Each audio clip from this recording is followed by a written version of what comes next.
It's great to almost see you. Yeah.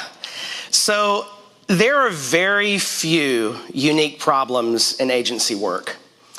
In the 14 years that I've been coaching micro agency owners, I've heard a lot of stories, a lot of pain, a lot of challenge, and the details are the details may be different, but the underlying story is often the same. The things that we struggle with are shared. We struggle with problem clients. We struggle with scope creep. We struggle with clients that disappear on us in the middle of projects. We struggle with clients that don't want to spend any money sometimes. And we struggle with projects that are always waiting on content, right? And in all of these coaching conversations where these problems are discussed, there's a lot of frustration, there's a lot of anger, and sometimes folks are even ready to quit, throw in the towel, because clients and projects are just so frustrating so many times. But many of the issues that I've just mentioned can be solved or at least minimized by what I'm going to talk about today. And that's a framework for the first conversation you have with a client. You may call it a discovery conversation.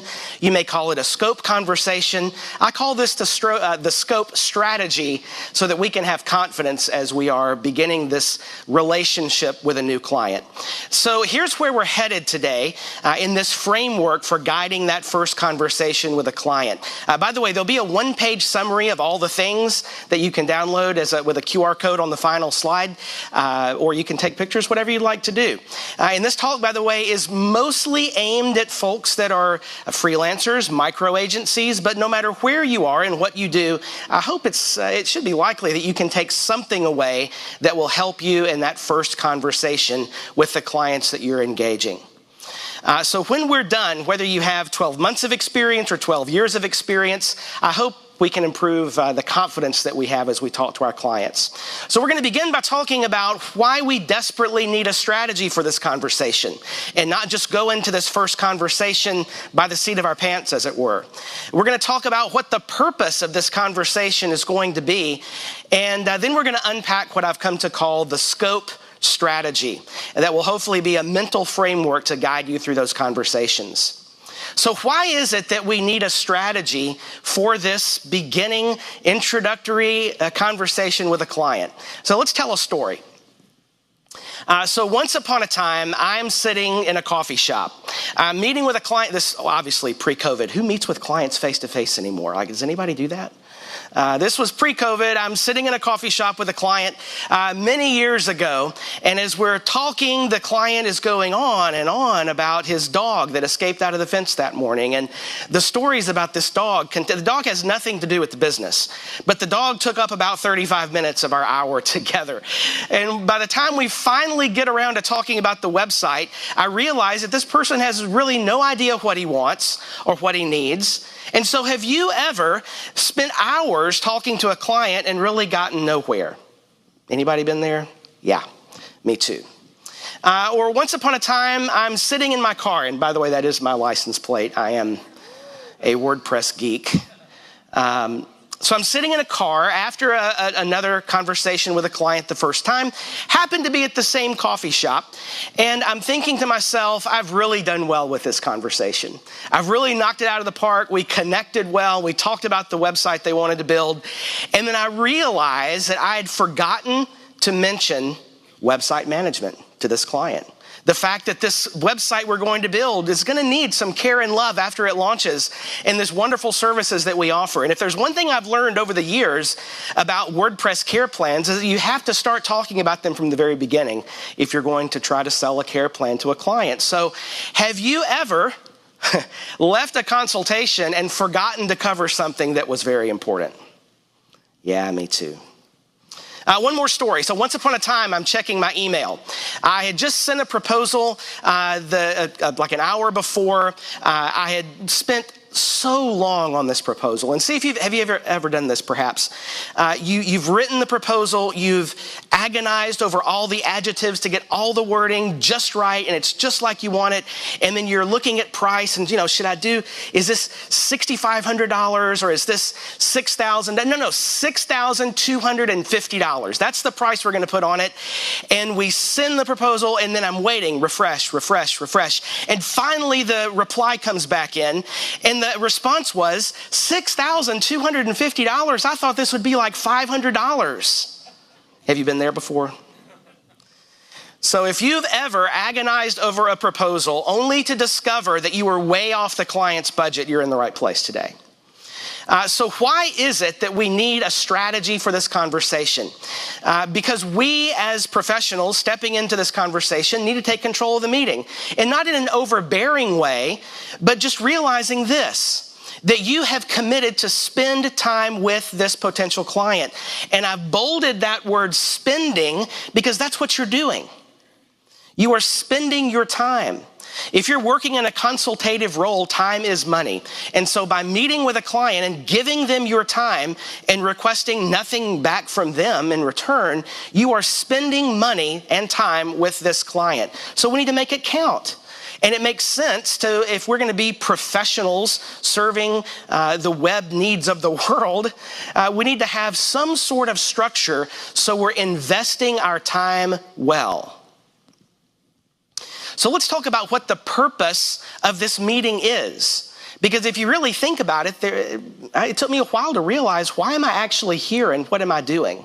And I want to start to define what the purpose of this conversation is by talking about what it's not. So first of all, this consultation, this first meeting with a client, is not only to sell a website. For so many years, I went into this conversation, my goal was, I'm a salesperson, I'm trying to get a yes. I'm trying to get the deposit. I'm trying to get money coming in. But what I learned over the years is that that's not really what I need to be doing here. Money is great, signed proposals and contracts are great, but this is a first date. If I'm meeting this person for the first time, and it's very likely that if we take this person on as a client, this is someone who's going to be part of my life for years. And do I want that? We need to figure out if this whole relationship is going to work.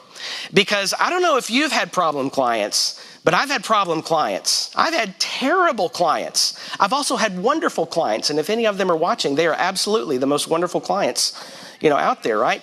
But we've got to figure out if this is going to work. I'm not just trying to go in to sell. This is a mutual thing. This consultation also is not to refine the client's business plan.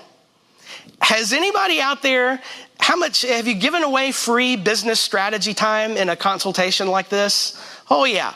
Are we consulting for business, or are we building a website? Sometimes it could be a different service that you offer. You might be able to offer, but that's a different thing.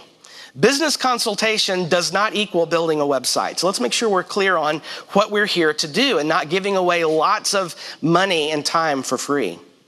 It's also, in this conversation, we're not answering how questions. We're there to discover the what. And let me give an example of what I mean by that. I was in a conversation with a person who was thinking about moving her business online.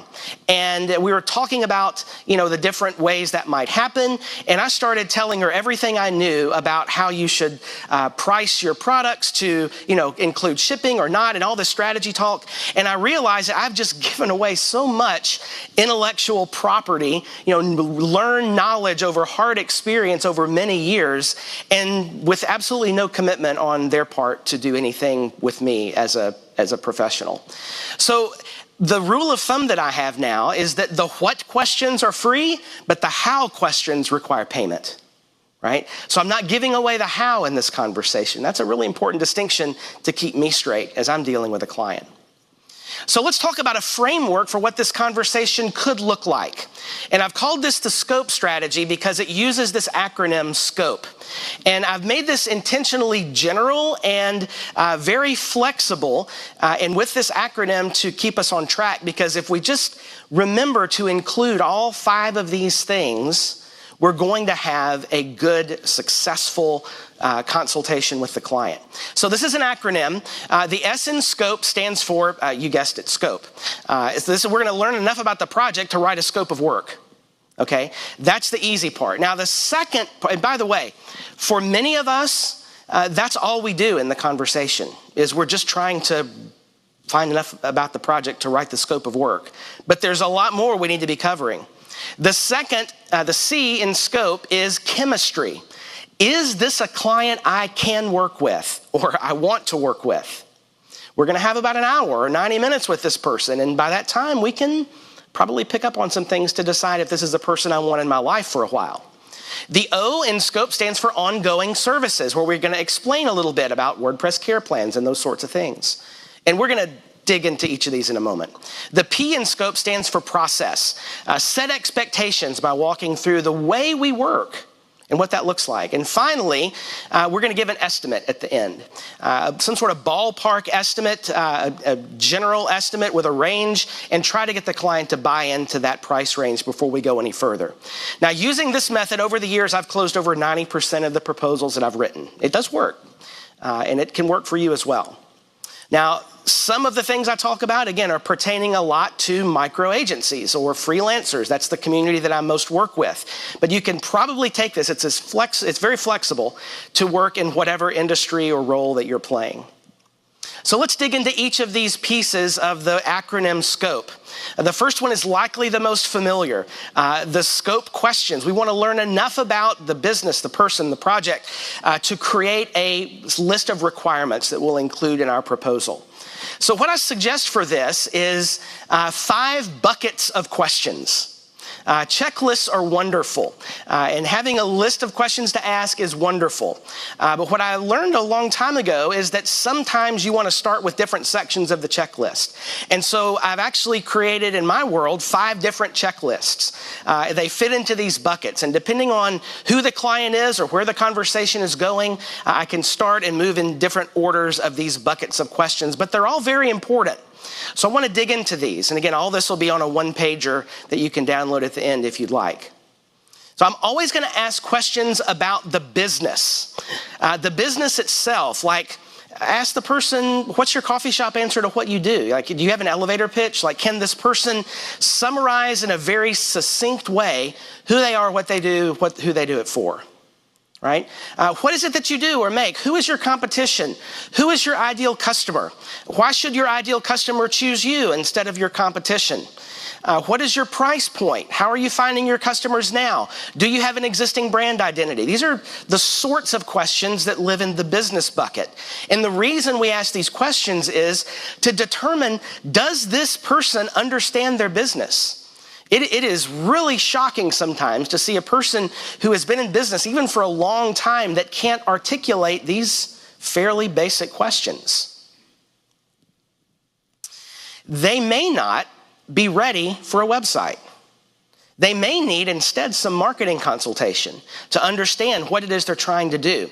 Let's quick show of hands. How many of you right now have a website project that is stalled on content? You're waiting. Yeah, that's a lot of folks that I can sort of see out there. This is why projects get stalled on content. Because you start asking the client to help you fill in some about text for their website, and they go into this existential crisis of who am I and what am I doing and do I deserve to have a business and all of these things, right? And they stall. They may not be ready. They may need some marketing assistance. Marketing strategy does not equal website development. It's a different service. Maybe you can provide that. Maybe you have a partner that provides that. But these questions will help to reveal where the client is in that whole process. So the purpose bucket. Now there's a whole bunch of questions here as well. Some examples are, why are we building this website to begin with? What is the purpose of this website? How does the web fit into your business strategy? Why should your ideal customer come to your website? What are your goals for the website? How will we know the project is a success 6 months from now? We can look back and say, this was a success. How will we know that? What are the criteria? So again, the goal here in this bucket of questions, and you can add your own, determine how much strategy assistance does this person need? We're going to have to uncover all of those things because that may need to be part of the scope of work. The client, again, may not be ready for a website. And so there might be a discovery process that's needed. Discovery is a beautiful tool. It's just simply a scope of work and a deliverable for a price like any other project. And the scope of work in a discovery process is helping the client answer these questions and get some good answers before we build anything on the web for them. Now we get into the website bucket. Now these are the questions you're probably very familiar with if you're building websites for clients. Who's our point of contact through this project? Do you have a domain name or access to it, which is a huge deal? Where will the content for the site come from? Roughly, how many pages? Are we talking a 10-page website or a 100-page website? Are you going to be blogging or sharing news items? Are you selling things online? We get into some functionality questions here. And if they're selling things online, it might be helpful to have a whole little subset of questions about their e-commerce site. Are they going to have downloads or physical products? Do the products have options? Are you doing, colors and sizes of things? How are you planning to handle shipping and that whole thing and taxes and all of this?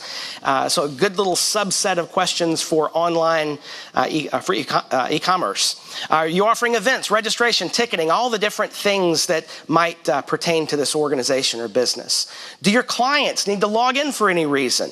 Are there compliance criteria that must be met, whether they're a financial type entity that has compliance or is a specific accessibility requirement or privacy requirement required? Are there any third-party integrations needed? Other functionality questions. These are things, you probably already have a list of things like this. But this conversation needs to be about more than just those things. There's a couple of questions that I always ask. First is, toward the end of this bucket of questions, where does SEO factor in here? Are you just building a website for online credibility, or are you trying to generate leads from search results? Because, by the way, either of those two answers is valid, but we need to understand that going in. And then the catch-all question is, aside from communicating information, is there anything else the website needs to do? So we'll try to catch all the other functionality things the client might forget to tell us in other places. And our goal here is just to create a good scope of work in our proposal. So then we move into a few launch questions, like, is there a deadline for the launch? Who's responsible for managing and maintaining the site after the launch? So just getting some ideas around that and starting the discussion about our ongoing services that we'll talk about in just a moment. So here's a bucket of questions. To begin, you can pick and choose. You can do different orders. Another bucket here is the budget question. This is one that we tend to avoid, but it's often the very first bucket we ought to start with. And simply asking, do you have a budget for this project? Some clients may not want to share that, and that's perfectly fine. Or they may share it and it's very low. Maybe we could simplify this project or do it in phases. What is the decision-making process for hiring your web developer? When do you expect to make the final decision? Now, if a client is unwilling to share a budget, it's helpful to have a good starting price in mind. Like a typical website project is going to begin about $6,000 and increase in price based on the scope of work or whatever your fill-in-the-blank number for you. Having it at that point, at least you can let the client know the ballpark that we're playing in. Now, one of the really important things about this whole bucket of questions concept is you can start with a different bucket depending on the kind of client that you're working with. So, for example, if you're dealing with a nonprofit organization, for example, particularly if it's a local entity of a large national nonprofit, generally budget challenged these entities are, right? So I would always begin with a budget bucket and talk there. If it's a brand new business starting out, I'll probably start with the business bucket to understand a little bit more of, do they really understand what they're trying to do? And do they need marketing or strategy help to articulate their identity? But either way here, we want to make sure that we are pressing the right button. That's very important in this process. Yeah, we want to make sure we're not wasting time with the budget, that the client is not expecting a $500 website at the end of the day. Now, those questions take some time. And if we look at this conversation as a 60 to 90 minute conversation, we're probably 45 or 50 minutes in at this point. So you've spent some time with this person, and now we start to ask some very important questions that oftentimes we leave out. We go to the C in scope, which is all about chemistry. Is this a person that I want to work with or that I can work with? We've been engaging them on lots of different questions at different levels. And so hopefully at this point, you have a gut feeling of whether or not this is a person that you want in your world. Throughout all of those scope questions that we were asking in those 5 buckets of questions, listening to them, not only for the answers that they're giving, but also how they're giving them. What's their attitude like? Are they confrontational? Or, are they respecting my professionalism? I'm trying to get a read on what kind of person this is and if I'll be able to work with them or not. So there are a few common red flags that come up in this as we're paying attention to the chemistry we have with this person. One of them is unanswered questions. So, the client, if they don't know what is needed, if they're open to a discovery phase or not, or they are expecting you to wave a magic wand and make these things happen, I just want to understand, are they not able to answer a lot? This is a red flag, and it might not be a person I'm able to work with. If they're disrespectful, I've been stunned sitting across a table in a coffee shop with a client, and they are rude to the staff at the coffee shop. I mean, if they don't listen, if they interrupt, if they won't answer questions, if they haggle excessively, if they won't take my advice, if there's just general disrespectfulness about this client, these are character traits that do not get better the longer you are engaging with this person.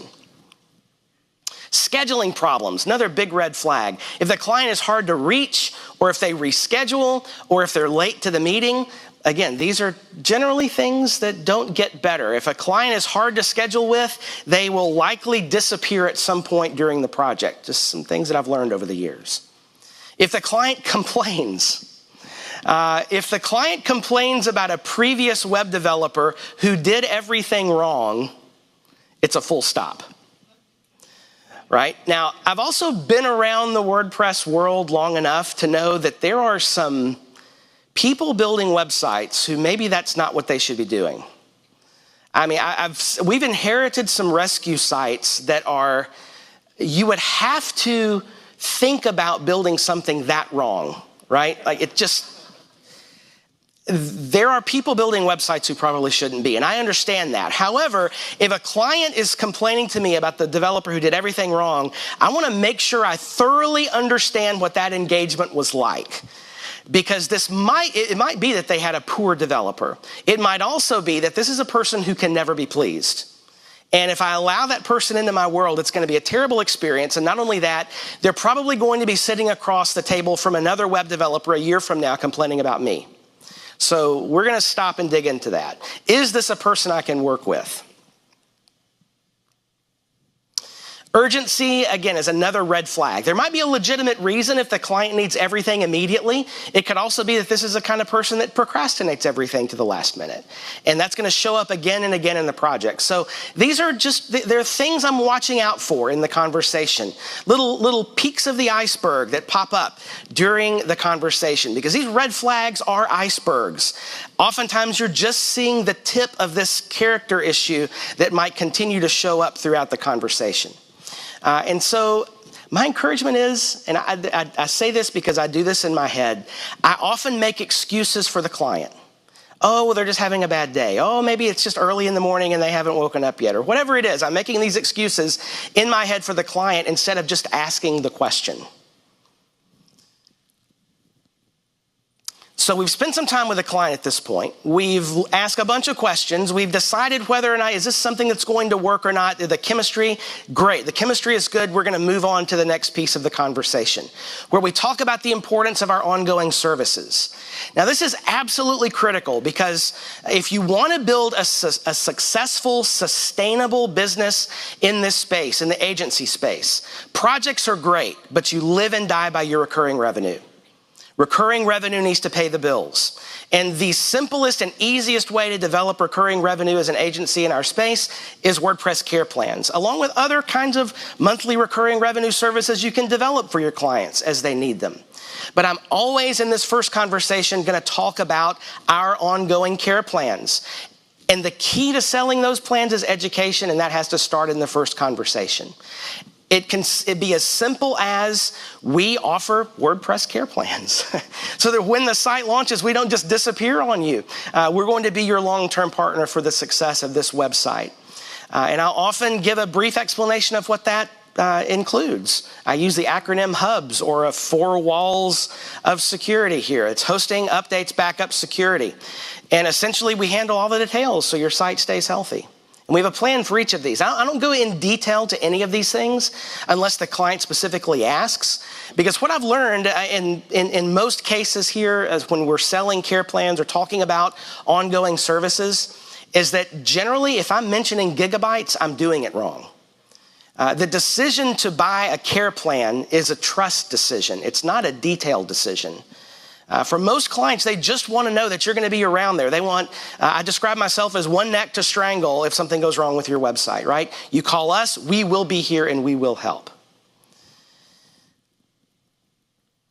So we've talked about the scope of work. We've talked about chemistry and is this going to fit? We've talked about our ongoing services.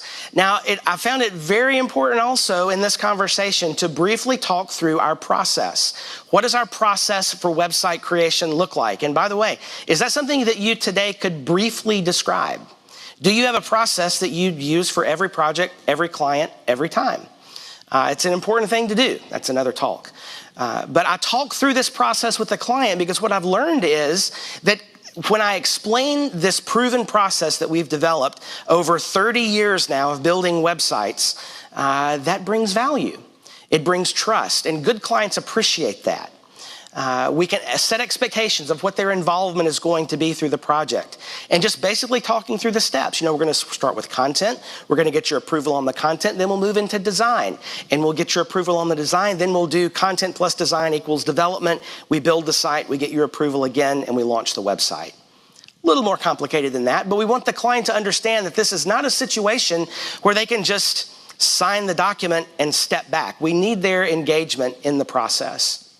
So we talk about that, and it brings confidence to the client that we're having this conversation with. Now, finally, and this is the piece that when I added this piece, it changed so many things for me as an agency owner, and that's the estimate at the end. Giving them some sort of a price estimate at the end of this conversation to get their buy-in before we go any further. Now, the important part of this is we have to know our price points. And if, as you do this more, you get a little better, build a little cheat sheet. What kind of site is this going to be? A basic brochure site? Is it an e-commerce site? Is it a large site? Is it a small site? Is it a membership site? You know, you have some basic price ranges for each of those types of sites. And be able to just explain that briefly to the client. Now, as you're working through this part of the conversation, I ask myself the question, do I know how much this website should cost? And if I do, then I'm going to give the client an estimate right there in that conversation. This feels like a $6,000 to $7,000 website. This feels like a $10,000 to $12,000 website. If I'm not quite sure, I may say, there's a couple of things I need to look at here. I'll give you an estimate by email within a day or two. And generally within $1,000, $2,000 range. If I don't know, well, it's time to do a discovery phase. Like there are pieces of this that we don't understand or the client doesn't understand.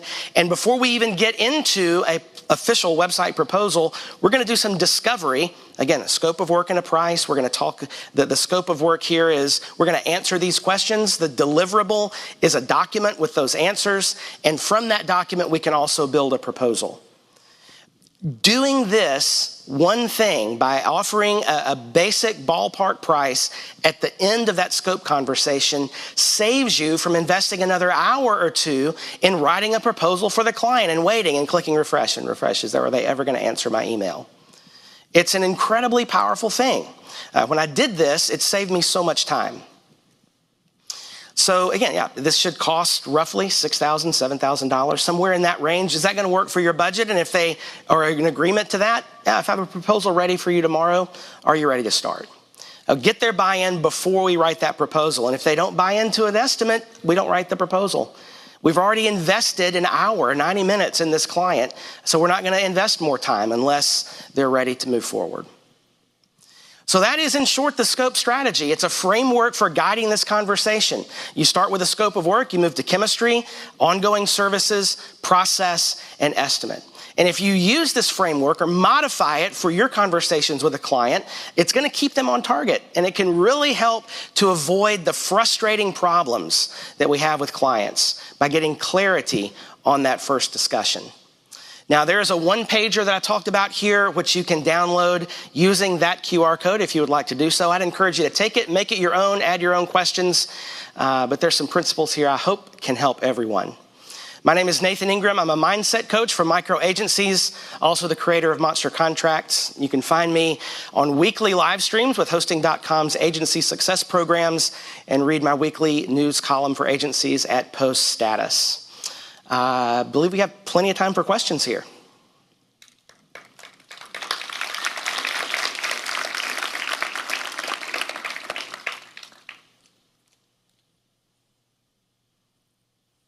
Hi, Nathan. Hey, Cammie. I have a big question for you. The thought of giving somebody an hour to an hour and a half that isn't a client is just, I can't do it with my workload. So is it okay to send them a form with many of these questions and then to spend 15 minutes with them and they've already answered some of them? Absolutely. So moving these questions into a website form is 100% recommended. And there are a few things that are wonderful that have come out of COVID. Some of those are online meetings instead of in-person meetings, and people are often much more willing to fill out that form first. So putting these questions in a discovery form, that's what we do. And then we can actually take the answers and have a more productive conversation when you're actually scheduling that time. But if you can get it down to 15 or 20 minutes, I want to learn how you did that. I've not yet been able to do that, but I will tell you that what we've been able to do by using this framework is I've created a little AI prompt that looks at some of our previous proposals, looks at this formatted conversation and the answers for the discovery from the discovery form that they complete, and it will generate the proposal pretty much about 90% complete and ready to go. If you systematize this conversation, it can have really great results like that. Hi, I'm Jonah. Thanks for the talk. I've gotten the coaching to have to give clients 3 options, correlated with car models or something, in my head, whatever. Would you recommend that, or would you recommend trying to clarify that scope beforehand? Or what kind of reaction would you tend to get if you give them options at the proposal stage? It's a great question. So the 3 options, and that's a proven pricing strategy, works really well, in my opinion, for products. When you get into a services conversation, I think it's more helpful this is a consultative conversation, right? We want to figure out what the solution is and offer that solution. So I don't offer 3 different pricing approaches in a proposal. Like, this is the proposal that's going to solve the problem that we've talked about in this conversation. Now, if budget issues have come up, then there might be options of saying, okay, well, based on your budget, we could recommend this phased approach where there's, this price to begin and then phase 2 might look like this. But I generally don't offer multiple prices in a proposal. It's a great question. Hello, Nathan. My name is Gray. I've been doing this for 18 years as a solopreneur here and there. I have been using Harvest for my invoicing for about that long as well. And the one thing that it doesn't do for me is take the money from my clients when I send them the invoice, when we've met the mile marker. Do you have a solution for that so that I can say, once we get into contract and you agree that we have met this milestone, I will just draw the money for what we have agreed upon for that percentage? I don't have a solution for that. Yeah, sorry. Any SaaS developers in the house? Maybe that's a good option for a next product. Honestly, we use QuickBooks and we send the invoice and it gets paid. Yeah, I mean, yeah. Thank you. Good question. Hey, Nathan. Hey Great there. talk. Do you have a process if you start to go ahead with them and then, like, your discovery call didn't figure out that, you know, they were the wrong fit? Do you have a process to exit out? Do you give them all their money back? Like, do you hold back something? So I'm talking about the earlier, maybe halfway through stage. And then also, can you put that QR code back up again after my talk so that I can? That is out of my control, but maybe somebody back there can do that. Okay. So this is not the true answer, but what I would do is say, keep a list of web developers you really don't like, and don't do that. I'm just kidding. What you put a finger on, though, is very important, and that is what happens in the middle of a project if this relationship goes sideways. What I will say at first is when I started implementing this sort of framework for that first conversation, the amount of problem clients dropped significantly, right? But yeah, what happens if you get into the middle of a project and things go sideways? They want to leave, you want out, whatever. So that's where your contract is absolutely critical. And having that whole process explained clearly in the contract where you don't have to feel like you have to make something up for that scenario when it happens. It's agreed to ahead of time right there in the document. So for us, the deposit is generally 50% and it's not refundable for any reason. If the client decides to leave, right? At all. So if we decide to end the engagement for whatever reason, we have contractually, we look at the project, see how much work has been done versus the deposit and so forth. But the right to decide what that percentage is ours and ours alone. And do you tell them that up front? It's in the contract, yeah. And if they ask about it, we'll explain that. But the contract is given to them and they hopefully will read it. Are you recording like all your Zoom conversations and giving them those recordings like every single time you meet with them? Or are you just storing them through the duration of the project? Yeah, so we use an AI note taker that records the video and gets the transcript like probably most people have. If you don't, that's life-changing. And we keep a log of that. And there's an archive of all those conversations. We don't provide that to the client unless they ask for it. I don't have a problem if they ask for it. Okay. So only if there's some weird issue that comes up, you say, okay, here's all the recordings, here's what we said, here's the transcript. I don't know that I would do that by default. But if a client were to say, we want out and we would like to exercise this portion of this clause in the contract to get a refund if such a thing exists, or if we want out is a better example of that. If they ask for those things, we'd probably provide them. Okay. But yeah, I can honestly say that's never happened. Yeah, you're saving them for yourself. Absolutely. Yeah, okay, thank you. Yeah, thanks. Hey, I'm Tom with Slide Factory. We're a digital agency in Portland, downtown Portland. And I was wondering if you could speak more about the red flags, like questions, how to dig into asking a question when you see a red flag, or your top questions, things like that. Sure. Is there a specific red flag we could start with? Ooh, what's your biggest red flag? I mean, you know. I would say the biggest red flag is when people don't have answers to what I would say are questions I think they should have answers to. You know, basic things about their business. And at that point, I just want to, this is hard to do in the hypothetical, right? Well, like say the previous developer example. Oh, What would you ask to suss that out more? Yes, that I can tell you a lot about. So, you know, if a person, we had this person and they, you know, we hired them and they were hard to work with. They never answered our emails. They never did what we asked them to do. Full stop. Okay, help me understand what that was like. So when you know, did they miss meetings? Did they just not reply to emails? I'm trying to unpack specifically what happened in that where things went off the rails. And if they're unwilling to answer that, that would be cause for concern, in my opinion. Really, I'm trying to decide, is this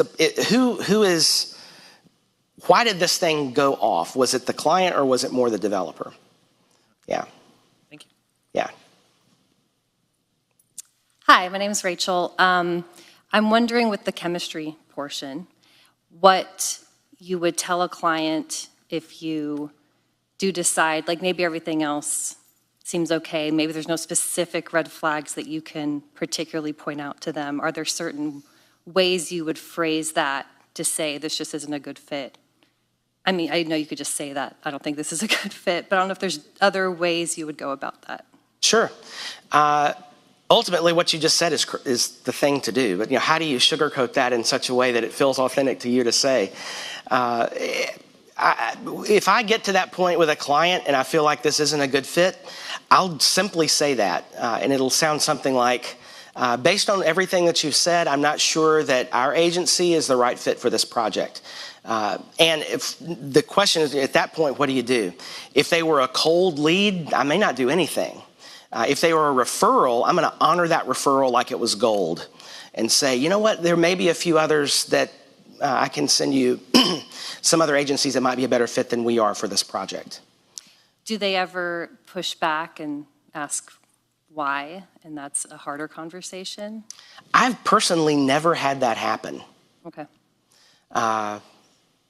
Yeah. So if a client in this sort of in this conversation pushes back and well, why don't you want to work with me? That's probably because of what we're feeling right now, right?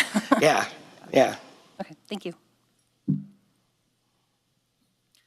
Hi, my name is Dottie, and if this question is too out of scope, just let me know. You have accepted the client, you've done the whole project. How long do you keep all of the files associated with that? Like, my storage has become enormous over the years, and I actually have people come back to me that I've built sites 10 years ago. Hey, Dottie, do you have a copy of our logo? It's like, why do I have that? Why don't you have that? So that's, it's so great. Anybody else relate to that? Yeah, and so the nice thing, Dottie, is that they trust you enough to know that Dottie probably has that, right? So this is a good thing. The question is, how long do I keep things? Forever. Well, okay, so I'm also a geek. So I have in my closet in my office a home server that has all the things, right? It could get really expensive if you're keeping things in cloud storage. So maybe there's a place in your world for an archive drive that just lives someplace else. What's reasonable? If you haven't worked with a client in 5 years, maybe less. Yeah, great question. Hello. My question's about the third option, discovery. Is that something you charge for? And how much time do you invest, or what's that process look like just generally? Yeah, great question. So there's a ton of great resources recently published on paid discovery from a lot of different folks in the WordPress space. Absolutely, that is paid because, again, this is the how questions or the why questions versus how questions. The discovery phase is going to answer those how questions. How are we going to build this? How are we going to do this? And that takes time and research. And that has value because they're engaging your time to understand these things. So, yes, the amount that you should charge for discovery, base it something on your hourly rate. That's where I would start as far as price goes. Figuring out roughly how much time this is going to take, or even capping the engagement based on that time. We'll spend 10 hours of research on this topic, and it'll be this cost. But that could depend on what the questions are you're trying to answer. Yeah, great question.